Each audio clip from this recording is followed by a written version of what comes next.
Bonjour à tous et bienvenue à notre preview pour le Grand Prix MotoGP d'Aragon. On était donc en Angleterre à Silverstone où on a vu une course à surprise. On a vu Aprilia arriver sur le podium, Alex Rins avec sa Suzuki qui est retourné sur le podium aussi. Et surtout, on a vu 6 constructeurs différents aux 6 premières places. Alors ça, c'est du jamais vu en MotoGP. Ça veut dire que les courses sont extrêmement disputées. Ça veut dire que les règles aussi MotoGP sont très bien faites. Et ça veut aussi dire que le pilote joue aussi une grande partie sur le résultat, puisque on n'a pas vraiment de domination d'un constructeur. Et voilà, donc ça nous donne des courses à rebondissement, ça nous donne des courses magnifiques à surprise tous les week-ends.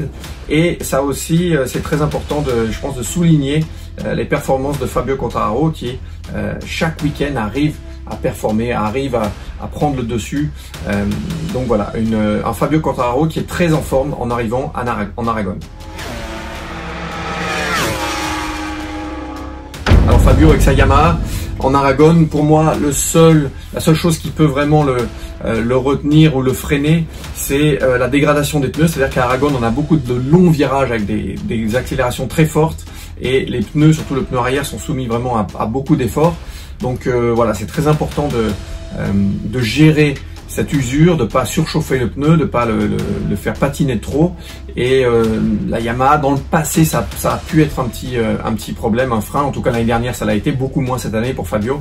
Donc voilà, si Fabio arrive à gérer ce paramètre, je pense qu'il va être très très fort ce week-end et encore une fois très difficile à battre. Du côté des Suzuki, alors on sort d'une grosse performance d'Alex Rins à Silverstone. Joan Mir a eu un problème technique pendant la course. Par contre, l'année dernière, les Suzuki, elles étaient très très fortes en Aragon. Elles ont été les deux Suzuki, donc les deux fois, puisque c'était un back-to-back, deux courses d'affilée, sur le podium. La victoire d'Alex Rins aussi, avec l'usure de pneus qui joue beaucoup sur cette course. Je pense que les Suzuki vont encore être difficiles à battre et certainement vont être dans la lutte pour le podium. Du côté de Yamaha, on a les deux pilotes, donc disons remplaçants. Jack Dixon, donc qui va continuer son aventure en MotoGP, donc ça c'est très bien pour Jack, qui n'a pas connu une course très facile à Silverstone, et Karl Crutchlow qui continue de remplacer Maverick Viñales, donc voilà, dans le team Factory aux côtés de Fabio Quartararo.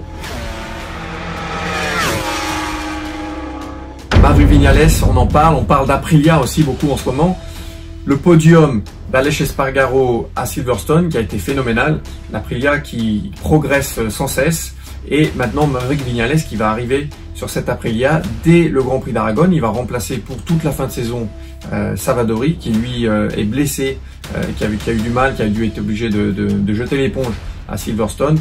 Donc Viñales qui arrive sur une Aprilia très en forme avec une équipe et disons une dynamique dans l'équipe qui est excellente, donc ça va être intéressant de suivre. Pour moi, je pense que Viñales, il va aussi avoir à cœur de se venger. C'est un caractère spécial et c'est surtout un pilote qui est extrêmement doué. Donc voilà, une opportunité pour Aprilia de signer un pilote comme Maverick Viñales. C'est une opportunité énorme pour ce constructeur qui est vraiment en train de monter, de prendre de l'importance. Et Maverick qui va avoir à cœur de faire bien tout de suite. Donc on pourra avoir une surprise aussi de Maverick Viñales. C'est aussi un des circuits préférés d'Aleix Espargaro. Donc Espargaro qui sort de son podium à Silverstone, qui pourrait créer encore une fois une surprise en Aragon.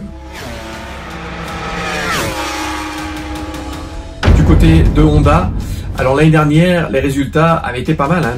Alex Marquez qui avait signé une deuxième place, Nakagami qui avait dominé le deuxième week-end à Aragon et puis qui avait chuté dans le premier tour, dans le cinquième virage, tout de suite. Donc il avait fait une erreur, mais il était le favori pour la course. Donc Honda qui fonctionne bien aussi en Aragon, et Marc Marquez bien sûr qui va être là puisque c'est un circuit qui tourne à gauche. Donc on se rappelle au Sachsenring, Marc Marquez qui a gagné la course. Et en Aragon, ça tourne à gauche, c'est un circuit qui plaît à Marc Marquez. La Honda qui a bien fonctionné l'année dernière, donc il y a beaucoup d'ingrédients là pour que la mayonnaise monte et qu'on ait une belle performance de Marc Marquez aussi. Enfin, du côté des Ducati, Alors le Ducati, c'est un petit peu un point d'intégration pour moi en Aragon, puisque en fait c'est un circuit il y a une grande ligne droite, mais elle est en descente en fait. C'est un circuit qui est surtout conditionné par la vitesse de passage. La Ducati cette année qui a fait des gros progrès par rapport à l'année dernière, par rapport aussi à la dégradation des pneus. Donc la Ducati, c'est pour moi l'outsider, le point d'interrogation. On a aussi Pecco Bagnaia qui est bien sûr en forme et qui se bagarre pour la deuxième place au championnat, enfin qui est toujours là pour cette deuxième place. Et Johann Zarco aussi qui va avoir à cœur de bien faire. Il va essayer de redresser un peu sa saison. Donc voilà, Johann d'ailleurs qui a fait le trajet de France en Aragon avec une Ducati d'époque, une Ducati de collection. Donc voilà, Johann qui se fait plaisir sur la route et je pense qu'il va essayer de se faire plaisir sur le circuit aussi. Donc pourquoi pas une surprise des Ducati aussi.